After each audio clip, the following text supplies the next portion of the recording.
नमस्कार, मैं संजय पांडे और आप देख रहे हैं समाज की बात।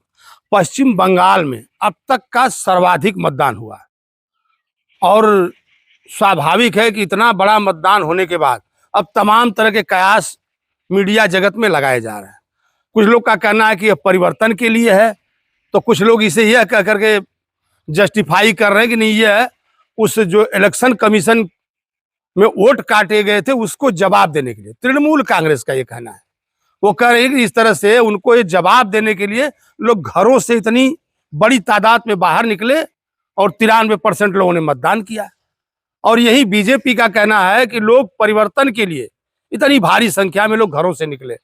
हालांकि जो बंगाल का कल्चर है, हिंसा कल्चर, जब मतदान होता है तो कहीं ना कहीं वहां पर जो घटनाएं होती हैं, अब की बार इतनी सतर्कता के बावजूद भी, इतने केंद्रीय रिजर्व बलों के लगने के बाद भी कहीं ना कहीं जगह जगह छिटपुट घटनाएं हुई।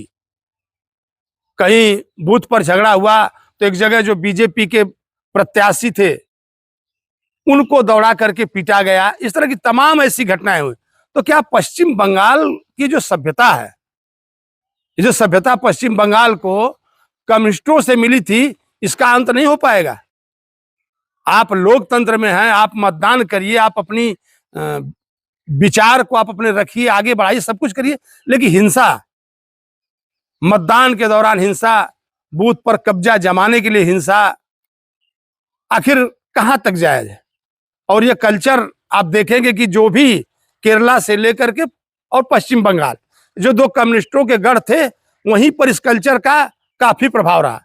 हालांकि धीरे धीरे कम्युनिस्ट कमजोर होते गए, बंगाल में कमजोर होते गए, लेकिन जो वही मतदाता थे या वही जो कम्युनिस्ट पार्टी के समर्थक थे, जब वो टीएमसी के साथ चले गए तो क्या ये उनका रवैया हो गया?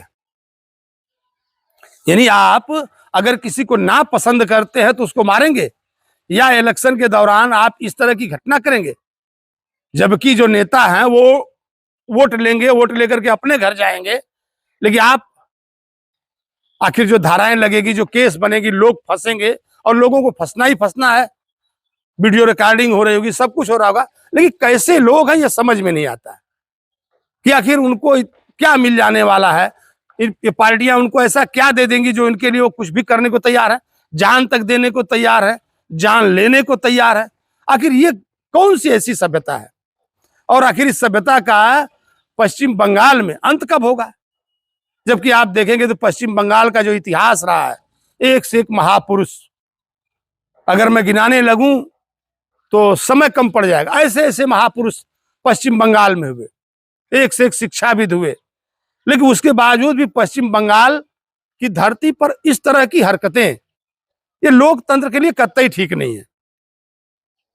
और देखिए, अभी 152 सीटों पर मतदान हो चुका है, बाकी जगहों पर होना बाकी है, और सभी पार्टियां अपने अपने दावे कर रही हैं।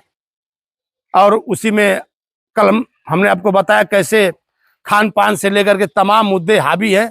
जो बाकी मुद्दे हैं उस पर लोगों की बातें नहीं हो रही है, उस पर लोग चर्चा नहीं कर रहे, लेकिन लोग कहीं ना कहीं ऐसे ही मुद्दों पर, कहीं झाल मुड़ी की चर्चा है तो कहीं मछली भात की चर्चा है, इस तरह की चर्चाएं आम हो चुकी है।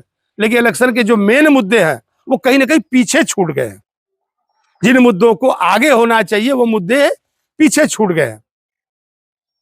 और आप देखेंगे कि पश्चिम बंगाल में इसके पहले जब कम्युनिस्ट की सरकार थी, कांग्रेस के बाद काफी अरसे के बाद, तो टीएमसी की जो ममता बनर्जी, इनके पास भी भीड़ खूब जुटती थी, लोग आते थे, सब कुछ होता था, लेकिन सत्ता परिवर्तित नहीं हो पाती थी। अब जब कांग्रेस की सरकार 11 में आई और केंद्रीय फोर्सों को लगाया गया, तब जाकर के कहीं ना कहीं ममता बनर्जी की पार्टी वहां पर जीत पाई। और अब वही हाल अब हो रहा है। तो देखिए, बाकी और चुनाव नजदीक आ रहे हैं, 4 तारीख को उस वोटों की गिनती है, सारी कहानी समझ में आ जाएगी और लोगों के अपने अपने जो दावे हैं वो कितने सच्चे हैं और कितने किसके दावे झूठे होते हैं। फिर मैं अपने अगले विश्लेषण में मिलूंगा, तब तक के लिए धन्यवाद।